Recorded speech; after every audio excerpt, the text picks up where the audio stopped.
LDP al instante.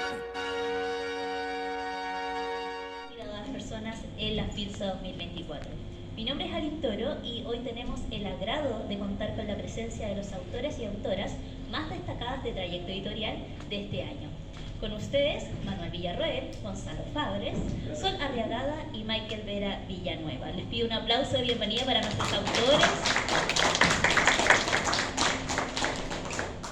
Antes de comenzar y para conocer un poco más sobre quienes nos acompañan hoy en día, vamos a pedirles que se presenten cada uno y nos cuenten un poco de su vida personal más allá de la escritura. Así que partamos por Gonzalo, si te puedes presentar, por favor. Aló. Bueno, muy buenas tardes a todos. Mi nombre es Gonzalo Fabres, soy profesor de matemáticas y yo soy autor de la saga de libros que estoy publicando que se llama Eterno el Universo Elemental. Hola, buenas. Mi nombre es Manuel Villarroel, yo soy kinesiólogo de profesión, escritor de investigación y también escritora de la biología distópica de Proyecto Nostalgia. Hola a todos, ¿se escucha bien? ¿Sí? Ya. Gracias por venir. Yo soy Sol Arriagada, soy la autora de Abrazar el Caos y también tengo una biología de vampiros que se llama Samsara. Soy periodista, trabajo en periodismo científico y además soy mamá de 2 niños y mi esposo que me está acompañando acá también. Hola, buenas tardes a todos, qué gusto que nos puedan acompañar. Mi nombre es Michael Vera Villanueva, soy autor de la novela El Jardinero y contento porque está saliendo la segunda edición ahora y prontamente a lanzar un libro de cuentos también que se viene súper entretenido. Soy ingeniero ambiental de Chillán y acá vamos a estar conversando de todo lo que quieran sobre estos libros. Perfecto, un aplauso nuevamente para nuestros escritores. Y con esta presentación damos inicio a este conversatorio de ciencia ficción y fantasía. Pero más allá de la temática, es bueno preguntarse junto a nuestros autores no solo el qué de las creaciones, sino también el cómo, el por qué y el para qué de todos sus escritos. Vamos a estar revelando algunos secretos, vamos a hablar un poco del proceso creativo que tiene distintos estilos y que cada autor representa, con el fin de descubrir todos estos elementos únicos que cada creador plasma en sus obras y los hace inigualables. El proceso creativo en sí es una experiencia fundamental y compartida entre las distintas formas de arte. La podemos presenciar en la literatura, la pintura, la música, el cine, etc. Es un camino que combina la imaginación, la técnica y la reflexión personal, y es donde el creador explora, se pregunta, se cuestiona desde su propia experiencia para traspasarla a sus escritos, y ahí aparecen los personajes, las imágenes, las atmósferas, y comienza la creación de la historia. Este proceso no es solo el origen de una obra, sino también es su esencia más pura, y a través de él podemos ver reflejado el mundo del autor también, y en ocasiones también como su visión personal. Para pasar directo al tema del proceso creativo y del nacimiento de las ideas, ¿de dónde vienen sus ideas principales? ¿Cuáles son sus fuentes de inspiración para comenzar a escribir una historia? ¿Podemos comenzar por Gonzalo? Si nos puedes compartir tu experiencia. Sí, bueno, por lo menos a mí lo que más me inspira dentro de todo este tema de la escritura son principalmente un mejunje de cosas que tiene que ver más que nada con experiencias personales, experiencias también que he tenido con otros medios como por ejemplo los videojuegos y todos esos temas, y que de alguna forma lograron funcionar en los 2 libros que he escrito. Entonces digamos que mi inspiración viene por varias fuentes, tanto personales como de la misma experiencia y medios que me ha tocado consumir. Bueno, por mi parte también hay algo de videojuegos que inspiran un poco la parte de la temática del libro, y también como a mí me gusta mucho la historia, indago mucho en cierta época que me fascina mucho. Entonces de esa forma se va mezclando un poco entre lo que es mi afición, entre lo que me gusta investigar, y también va en interacciones personales. He estado con amigos, con familiares que han tenido ciertos problemas que incluyen el libro, y gracias a eso voy generando la temática. mi proceso creativo es más bien disperso, lo voy a llamar así. Yo voy tomando ciertas ideas que van pasando en el tiempo y después las uno en una gran idea y genero un hilo conductor de una novela.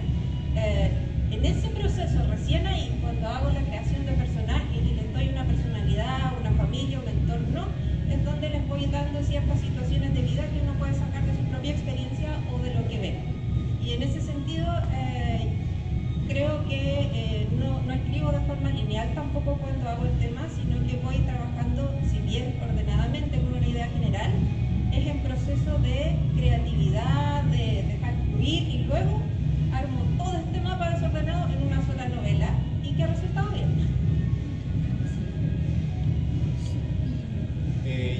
Un poco parecido a mis colegas, vienen de las experiencias personales, pero también de todas las vivencias con el arte, llamémoslo libros que he leído, películas que he visto, series, y así un montón, pintura. Yo creo que toda esa experiencia de vida va como nutriendo y lo que hace uno es como tomar elementos de distintos lados, situaciones también, a veces súper puntuales, pueden abrir una línea de contar una historia que puede ser entretenida, experiencias, noticias también que a veces son como impactantes, que como siempre dicen, a veces la realidad supera la ficción, y eso también pueden ser insumos importantes para ideas de llevarla o bajarla a una historia ya un poco más ordenada, como dice Sol. Perfecto. Bajo este mismo tema me gustaría preguntarles también si hay alguna investigación un poco más profunda detrás de estas primeras ideas que van surgiendo para construir una historia. Bueno, al menos por mi parte, me basé en varias cosas, investigué todo lo que yo no sabía. Por ejemplo, en ciertas ocasiones yo investigué sobre mucho la cultura mapuche, pero para crear un pueblo originario que no era mapuche, o que no es mapuche, que no tiene nada que ver con los mapuches, pero que sin embargo se mezclaron con los mapuches en algún momento de su historia, porque el Chile que habla de Eterna es un Chile alterno, pero que también se mezcla en la realidad, porque como mi hermano mayor es, por ejemplo, capitán de ejército, yo ocupando, por ejemplo, los términos militares, los términos que por lo general lo ocupan en las Fuerzas Armadas, los utilicé para, por ejemplo, crear el gremio, la principal institución del mundo aquí de Eterna. Entonces sí hubo una investigación, pero no tan exhaustiva, pero que sin embargo sí cubría, por ejemplo, los puntos importantes para darle cierta lógica a la historia dentro del mundo de fantasía. Por mi parte, la mayor investigación fue el trastorno que tiene mi personaje principal, el trastorno que se llama la nostalgia. Es una especie de trastorno postraumático. Entonces tuve que investigar sobre eso, cómo se desarrolla, qué eventos son más fuertes para generar este tipo de trauma y cómo se va viviendo. Y en base a distintas experiencias que pude ir viendo, ir haciendo cómo este personaje va a vivir este efecto nostalgia. De una forma más vívida, teniendo como flashes del pasado, recordándolo muy como si fuera presente. Pero esa fue mi investigación en general, el tema del efecto nostalgia, de esta mirada de las mil yardas que se dice también, de cuando están perdidos, cuando están constantemente traumados por un pasado doloroso. En mi caso, Abrazar el Caos es una distopía post-crisis climática y en 200 años en el futuro. Entonces creo que me jugó muy a favor mi trabajo en periodismo científico, porque yo trabajo con personas que hacen investigaciones sobre energías renovables, la crisis climática y sobre la inteligencia artificial, que son todos temas que utilicé dentro de la novela y están insertos en el desarrollo de los personajes.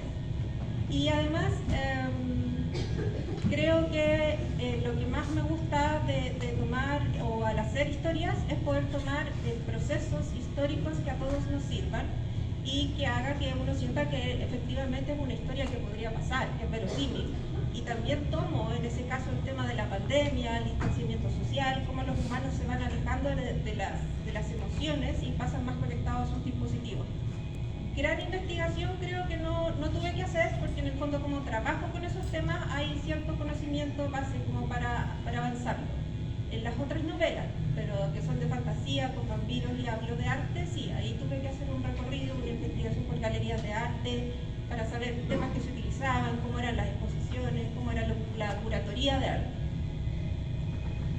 Bueno, le voy a dar el pase a... Le damos la bienvenida a Alice Wolf, que acaba de llegar. También esos fan ahí. Otra de las autoras destacadas de Trayecto Editorial. Cuéntame, ¿cuál es entonces la pregunta? Lo siento, dicen que uno, no sé, la expectativa de una mujer es parecerse a la princesa de Disney, yo me parezco al conejo. Bueno, hola a todos, mi nombre es Alice Wolf y soy la autora de Fuego Celeste, el tomo 1 de la saga Trono de Luz y Oscuridad, que acaba de salir este año en junio junto a Trayecto Editorial. Esta es una novela que es de fantasía juvenil, de romance. Es un proyecto muy bonito en el cual llevo trabajando bastante tiempo y que bueno, que acaba de ver la luz, lo cual es algo sumamente emocionante, que trata la historia de una chica que se descubre que desciende de dos razas ancestrales encargadas de mantener el equilibrio entre la luz y la oscuridad en nuestro mundo.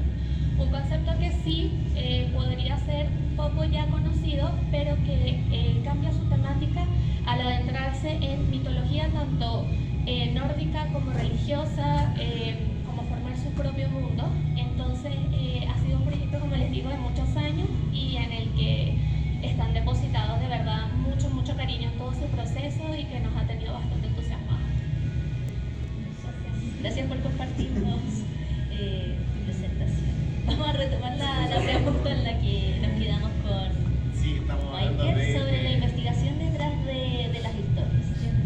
Sí, como todo, definitivamente hay que investigar sobre las temáticas. Es difícil que uno pueda saber de todos los temas y en las novelas particularmente que hay que desarrollar bien los personajes, hay que desarrollar bien los ambientes, se necesita estudiar. En mi caso, en El Jardinero, tuve que estudiar de botánica y de hecho hago ese traspaso también en el libro, definiendo cada capítulo con un nombre, un concepto de botánica que está relacionado al capítulo, que gustó mucho también a los lectores, haciendo un poco esa bajada de lo que fui aprendiendo en el camino también. Pero también como es de suspenso policial, tuve que estudiar también todo el tema forense y eso que también me gusta harto en esta serie. Así que sí, hay harta investigación, hartos años también en esa novela y no se escuchó nada. Así que sí, hay harta investigación y yo creo que es necesaria también para hacer verosímil, creíble la historia. Bueno, para darle la bienvenida a Alice también, que se incorpora a esta conversación, vamos a pasar al tema de la creación de los personajes y las atmósferas, porque claro, es una novela o un escrito sin personajes. Hay algunos muy memorables y que a todos nos han marcado, como Sherlock Holmes, por ejemplo, esos personajes que tienen una profundidad que los hace inolvidables. Pero por otro lado también tenemos la ambientación, que es un complemento para la historia y que en ocasiones puede ser tan poderosa como lo podemos ver en las obras de Edgar Allan Poe, por ejemplo, que refuerzan el tono y el contexto emocional de las historias. Así que, ¿qué elementos son clave para un personaje y la ambientación? ¿Cómo se complementan estos dos elementos en la historia? Vamos a partir ahora en el otro sentido, desde Alice hacia allá, para darle un poco más de dinamismo. Vale, yo creo que a nivel de construcción de personaje, algo que es muy importante es, por ejemplo, la historia que le antecede y sus motivaciones. Nunca se debe subestimar la importancia de darle desarrollo a un personaje. Tenemos que pensar que una buena historia puede radicar en que al final de un libro terminemos amando al peor de los villanos. Entonces, construir ladrillo a ladrillo a ese personaje, la historia que tiene detrás, el qué lo motiva a ser como es, porque busca lo que busca, es algo esencial. Y a nivel de ambientación, por ejemplo, también es algo que está bastante subestimado, siendo que es algo que es primordial para que el lector se pueda sumergir en la lectura. Mediante la ambientación podemos transportarnos a épocas, a momentos, instantes determinados en el tiempo. Entonces eso también debe ser algo en lo cual el autor volque mucho de sí, y también porque según cada historia, cada aspecto que uno le vaya a dar también es como, yo siempre hablo de la escritura como la cocina, ¿no? No cocina, pero por ejemplo ese sazonar, porque puedes tener un plato que en apariencia se vea muy bonito, pero si no lo sazonas adecuadamente, al final vas a tener un producto que es insípido. Entonces por eso las fichas de personajes, la investigación previa es algo como muy esencial en todos estos procesos. Elementos claves de personaje, ya adelantó bastante Alice, pero creo que la evolución en la historia del personaje también es súper importante. Cómo va cambiando el personaje, cómo va evolucionando, como decía, se puede amar al villano, se puede admirar a un asesino, en caso, de cómo se va construyendo ese personaje, cuáles son sus características. No solo físicas, sino que psicológicas. En especial cuando las novelas o libros son en primera persona, cómo hace que el lector sea esa primera persona, cómo va sintiendo el personaje. Y eso es lo interesante de esto, cómo hacer sentir al lector también emociones.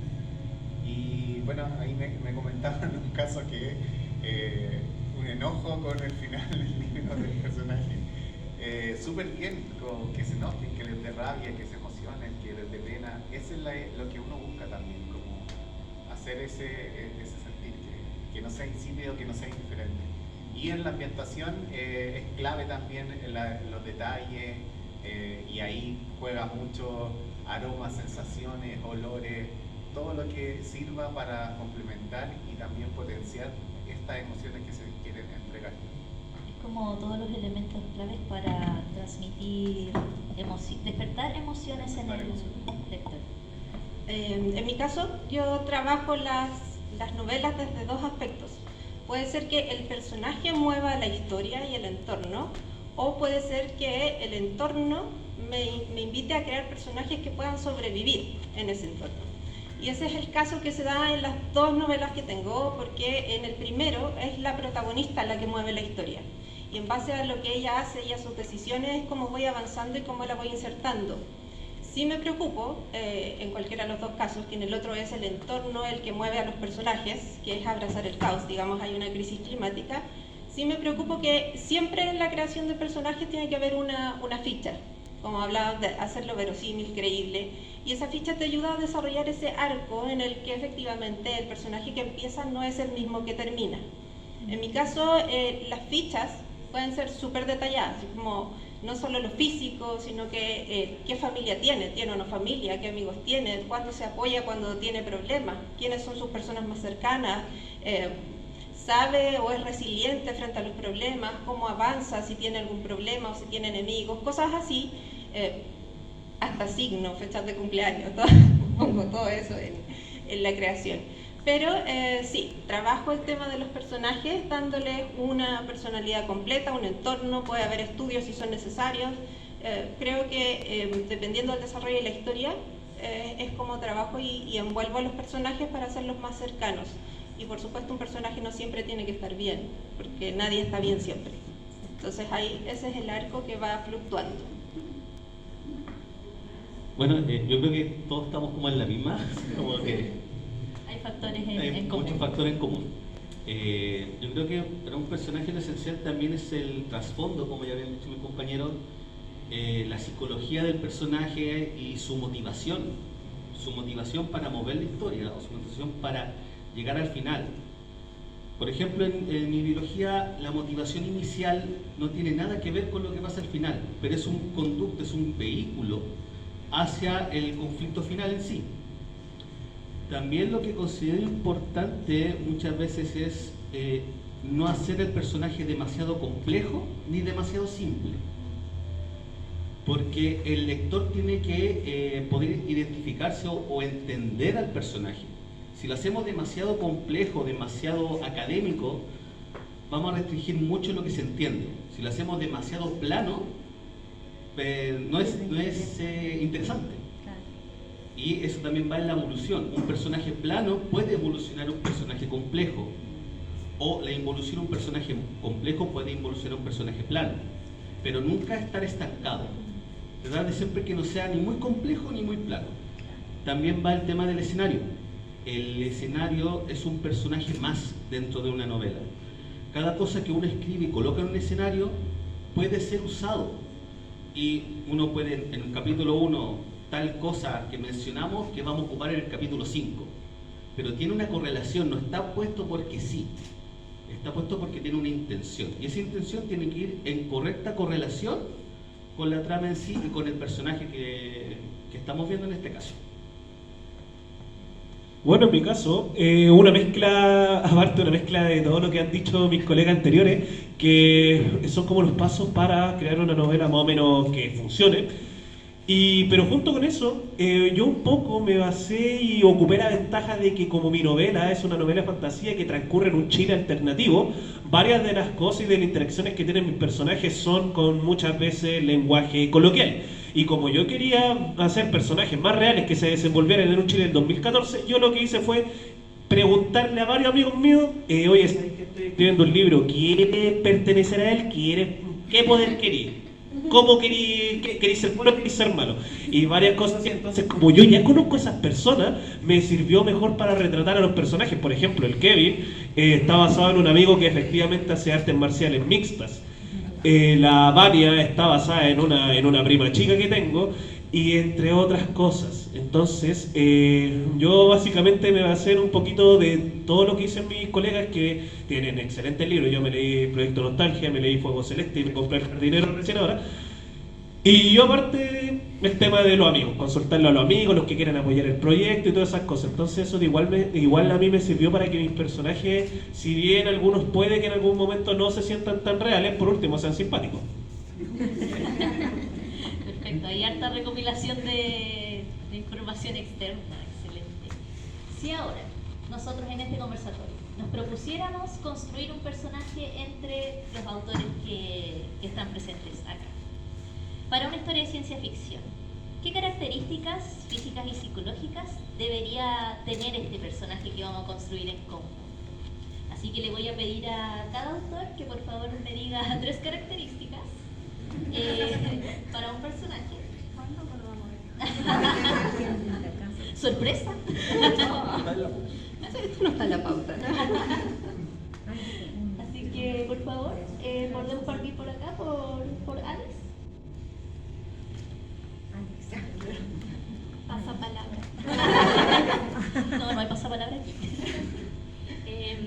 Mira, yo creo que en mi perspectiva los aspectos más importantes que debe tener un personaje en su construcción sería, como decíamos anteriormente, una historia entrañable, motivaciones claras, ya sean positivas o negativas, y algo que creo que es muy importante rescatar, y esto puede aplicar a lo físico o a lo psicológico, defectos y virtudes. Porque también, como decían mis compañeros anteriormente, un personaje que sea totalmente perfecto es poco creíble, y realmente el lector con lo que más puede empatizar es con los defectos, ya sea un defecto físico, ya sea una inseguridad, algo que ese personaje en particular a ti como lector te haga decir, wow, es humano, yo podría estar en esos zapatos y también cometer una embarrada como lo está haciendo él a lo largo de la historia. Esos son los aspectos que hacen más vivo al personaje desde mi experiencia. Ya, a ver, mojémonos. Historia de Dele ciencia nomás. ficción futurista.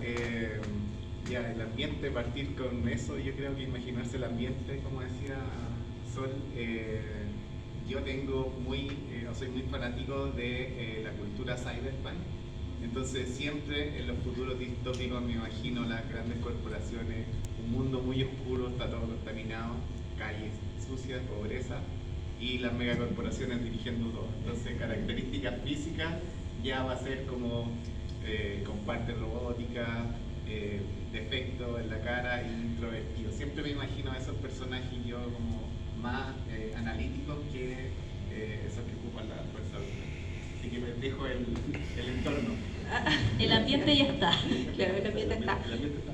Si ese es el ambiente, voy a describir a Clara Maestri, mi personaje. Si ese es el ambiente, siento que tiene que ser una persona resiliente, que tenga la capacidad de sobreponerse a los obstáculos, porque estamos hablando de un mundo súper oscuro. Idealmente, bueno, dependiendo de hacia dónde se dirija la historia, idealmente tiene que tener o no una red de apoyo. Eso puede hacer más entretenido el tema. Estoy hablando de cosas más psicológicas, así que va a quedar bien. Perfecto. Dejamos las motivaciones.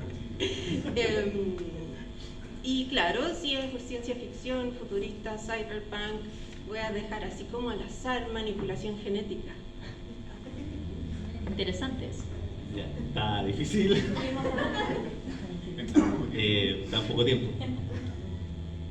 Dentro también de lo que ya escribí, también dar algún trasfondo un poco más oscuro, también aprovechando esta ambientación.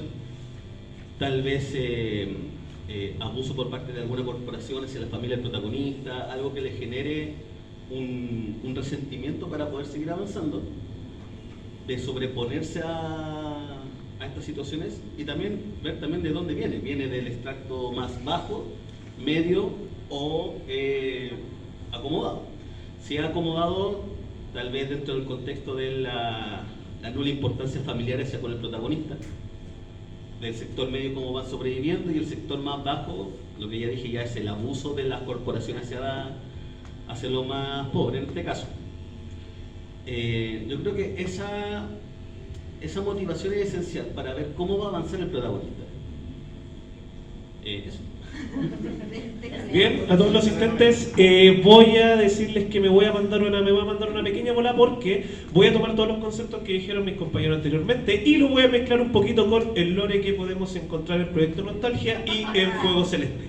¿Quién va a ser nuestro personaje? Nuestro personaje va a estar en el mundo de donde gobierna el Imperio Zenith, que es el imperio más maligno que el que está en Proyecto Nostalgia, pero al mismo tiempo esta persona llegó desde otra parte, llegó desde otro mundo, porque no se trataba nada más que uno de los guardianes que defienden la ciudad de la luz en el mundo de Fuego Celeste, y que de alguna forma luchó contra la armada oscura del rey oscuro del castillo de Dokkalbar, y que de alguna forma que tiene capacidad de transformarse en dragón cayó bajo un hechizo de uno de estos jinetes oscuros y cayó justo en el mundo que está gobernado por el Imperio Zenith y que fue tomado por la religión de Sion, en donde le están haciendo experimentos similares a los que pasó el protagonista del Proyecto Nostalgia. Entonces aquí vamos a mezclar efectos de Proyecto Nostalgia con un personaje perteneciente al lore de Fuego Celeste que cayó en este mundo y que puede generar entonces la historia de superación en la mitología cyberpunk. No sé qué les parece. ¿Opiniones al respecto? Puede salir un nuevo proyecto de colaboración, el crossover entre los... Aviso al trayecto, Nueva colaboración próximamente. Respecto a la revisión, al perfeccionamiento de los textos que ustedes han escrito, ¿cómo enfrentan el proceso de la revisión y la autocrítica? ¿Y en qué punto dejan que intervenga o no la influencia de terceros? ¿Cómo es ese proceso para ustedes? Mira, yo lo dividiría como por partes. Al terminar un manuscrito, lo primero que hago es como dejarlo reposar para que, igual una vez una amiga me dijo, esperar a que se asiente, y tiene mucha razón, porque también te permite como después al retomarlo hacerlo con otra perspectiva. Luego la parte de revisión sí es una parte como muy mía, muy personal, muy como en una burbujita en la cual me pongo a revisar el manuscrito. Sin embargo, desde la publicación de Fuego Celeste he involucrado también a lectoras beta en este proceso, y para mí las lectoras betas han sido un salvavidas. Ellas te pueden ayudar, por ejemplo, a ver pequeños errores, esas palabritas de más, comas menos, que se te pueden haber pasado, y son muy buenas también para la retroalimentación. Y creo que cada autor puede decidir hasta qué punto también permite esa retroalimentación externa. De repente te pueden dar ciertos consejos, oye, si hacemos esto o esto otro, al final uno es el creador de la historia, pero también es lindo retroalimentarse en el proceso, porque al final también la idea es generar sentimientos, generar emoción. Esta escena te hizo llorar, cómo te hizo sentir, empatizaste, no empatizaste. Entonces eso es más o menos como mi proceso, y luego de pasar por las lectoras beta ya es como una última revisión final antes del momento de la verdad en el que uno envía el manuscrito a la editorial y nada, ya ahí toca quedarse en manos de ellos y esperar lo mejor. Sí, súper parecido, pero yo creo que el proceso de revisión, a lo mejor me entenderán los que han escrito, como que nunca termina. Cada vez que uno lee su escrito, le podría cambiar esto, como que eso puede llegar al infinito. Entonces lo que cuesta es decir, ya, está listo. Yo no conocía las lectoras beta, yo creo que con esta novela lo conocí, y es súper importante también como te dan otra mirada, como una vez está como cerrado en su historia, y que otra persona que lea mucho el mundo de la literatura, y yo digo ya universo porque he conocido gente muy, muy maravillosa, así como que me han ayudado mucho. Recién lo estoy conociendo y ayudan mucho, saben mucho del libro. Entonces los consejos que dan siempre dan otra perspectiva que uno no la ha visto y súper importante. Pero en general el proceso de revisión como que nunca termina. Eso podría decir como de experiencia. Quizás voy a ser la que discrepe. Cuando escribo un libro y lo escribo de forma no lineal y después lo termino, sí, yo tengo un lector beta. Ese lector beta es mi esposo. Él agarra mis libros así como ya, ahí está. Y me da su feedback en esos detalles de palabra o cosas así, o esta idea no se ve muy clara. Pero yo doy como el salto de fe. Yo sé que lo que escribí me gustó y mientras me guste a mí lo lanzo y lo tiro a la editorial. Por eso digo que soy como la que discrepa de la situación. A mí me pasa algo parecido, no tengo lectores beta, no mucho, a veces avanzo un poco el manuscrito, un amigo lo lee, etc. Sí valoro mucho el feedback que me da el editor, ¿ya? Porque al final, no sé si le pasa, uno piensa más rápido de lo que escribe, entonces él puede tomar la idea y hilarla mejor. ¿Sí?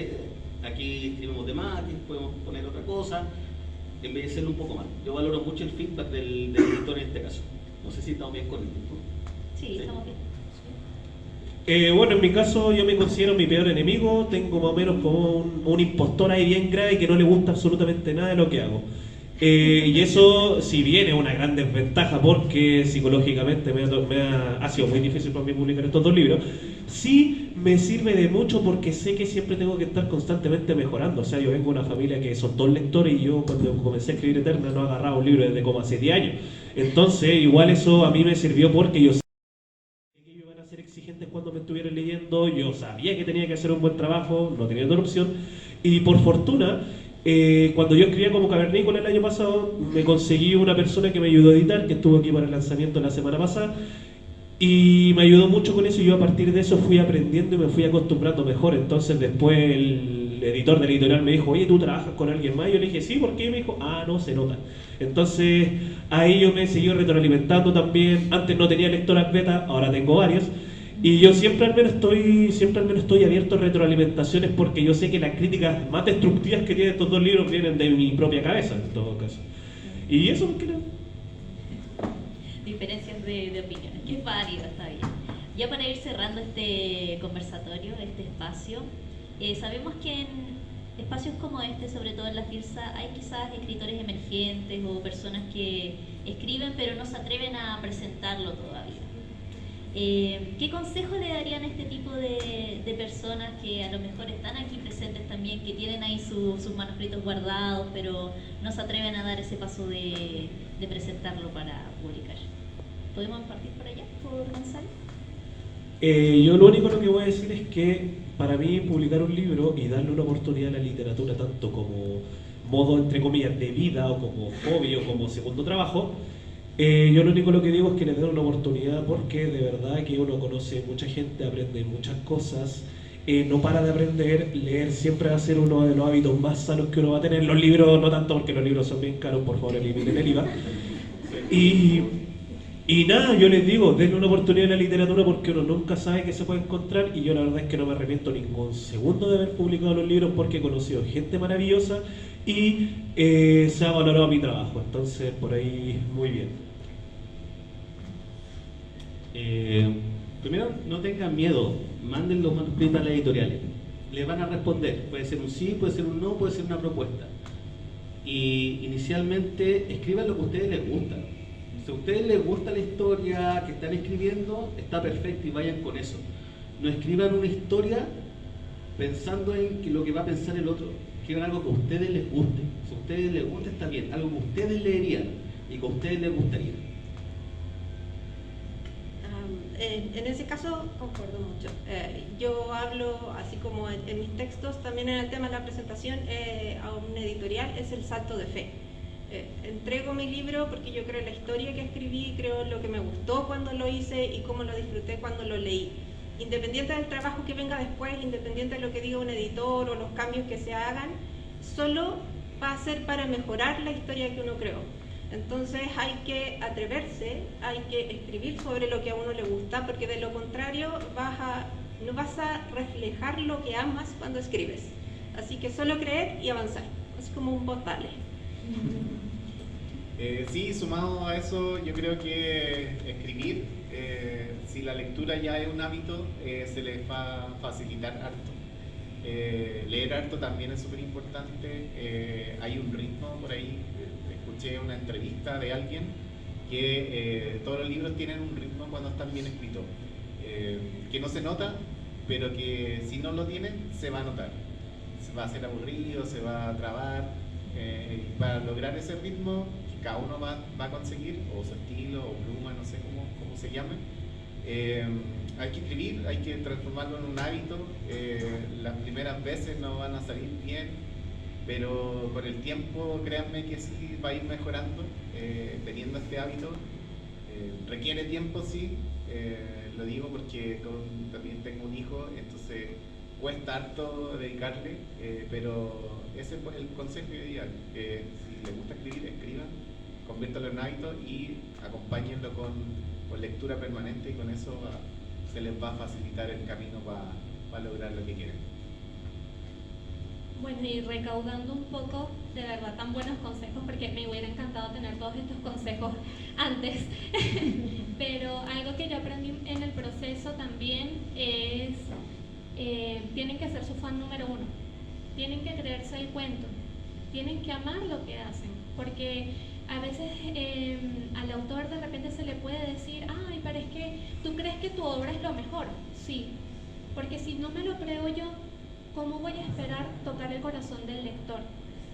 También algo que nos tratan de inculcar mucho en este medio es que, por ejemplo, ¿quieres ser la próxima Isabel Allende? ¿Quieres ser el próximo Stephen King? No, no se trata de eso. No se trata de tapar a alguien más para brillar tú. Hay espacio para que todos brillemos.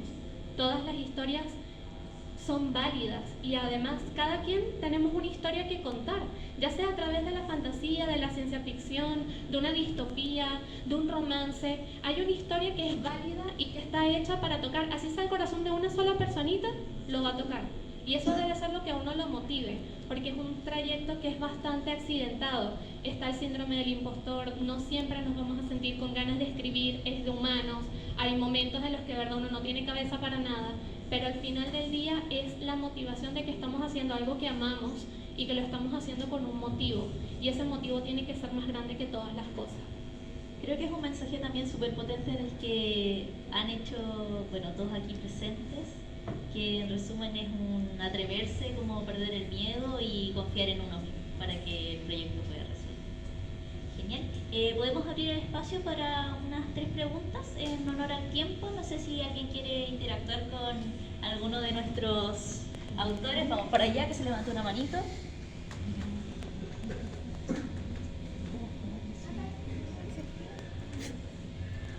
Mi nombre es Chica, soy escritora. Imagínate, está dando de escribir, pero quería hacerle una pregunta a ustedes como escritores. ¿Podrían hacer un taller? Totalmente disponible para hacer talleres. ¿En serio? Es que pueden ser talleres online. Sí, pueden si ser lo talleres pido de online. corazón, no quiero que uno de ustedes me ayude en mi proceso de escritura. Qué lindo. Bueno, mira, habría que, en este caso, hacer una iniciativa y hablar con el jefe de la editorial para ver qué se podría hacer. Al menos yo siempre estoy disponible por inbox para responder a gente en todo caso si tiene alguna duda.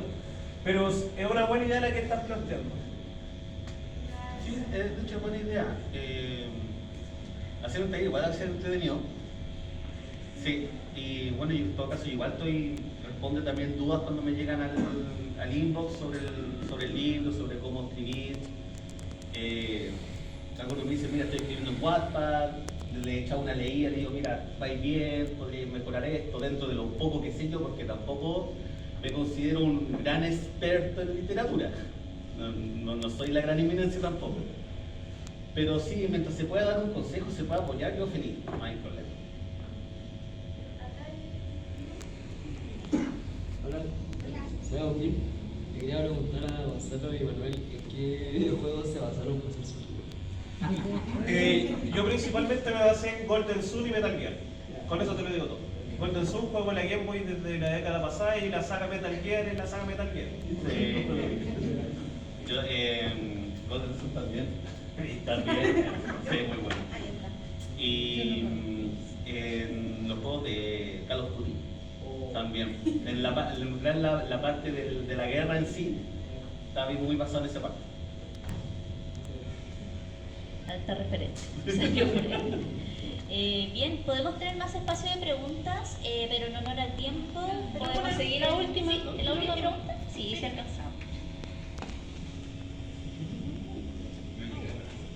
Hola, mi nombre es Nicole. Quiero hacer una pregunta a Michael. Al inicio del conversatorio comentaste que estás pronta a publicar un libro de cuentos. ¿Se escucha? ¿Ahí sí? ¿No escucharon nada? Un poquito, sí. Libro de cuentos. Sí, lo que pasa es que al inicio del conversatorio Michael comentaba de que estaba pronto a publicar un libro de cuentos. Y bueno, me hablaba del proceso de escritura. Y me gustaría saber, para ti, ¿cuál es la diferencia entre escribir novela o cuentos? ¿Es uno más difícil que el otro? ¿Se escucha? Sí. No sabría decir si uno es más difícil que el otro. Son distintos. Me gusta mucho Murakami y en una entrevista que leí, él hablaba de que las novelas era como plantar un bosque. Se tenía que tener paciencia, estar ahí permanentemente, y los cuentos eran como un jardín, volviendo ahí al jardinero. Voy a hacer la referencia. Pero sí, la novela se pueden desarrollar muchos temas, se abre mucho el camino a desarrollar los personajes, a desarrollar la historia. Pueden aparecer sagas de, no sé, he visto sagas de 25 libros. En cambio el cuento es algo súper preciso, hay que ser, como que cada palabra debe importar en el cuento, debe contar algo y debe haber una resolución también en pocas palabras. Entonces yo creo que esa es la diferencia. Los dos tienen desafíos, pero también tienen eso que los diferencia uno de otro. Cuando uno hay que ser súper conciso y tratar de contar o desarrollar la historia en súper poco espacio, y la otra hay que tener la constancia también y planificación, que a veces es lo que cuesta, porque uno se pierde entre medio igual de las novelas, como que se alargan mucho. Pero no sabría responder si uno es más difícil que el otro. Yo creo que depende de cada escritor, como lo que le acomode más, y ir variando, porque en lo personal, como experiencia, puedo decir que los cuentos abren como un abanico de estilos a probar, y eso después puede llevar, un cuento puede fácilmente pensarse a desarrollarlo en una novela con mayor detalle. Así es. Bueno, con estas preguntas damos ya el cierre definitivo de este conversatorio, pero si alguien también quiere acercarse a conversar con algunos de nuestros autores, van a estar en el stand de Trayecto, así que no se preocupen, hay más tiempo. B18 y B19. B18 y B19. Así que queremos agradecer esta instancia de conversación que hemos tenido junto a nuestros autores, los más destacados del año 2024 de la editorial Trayecto. Les invitamos LDP al instante.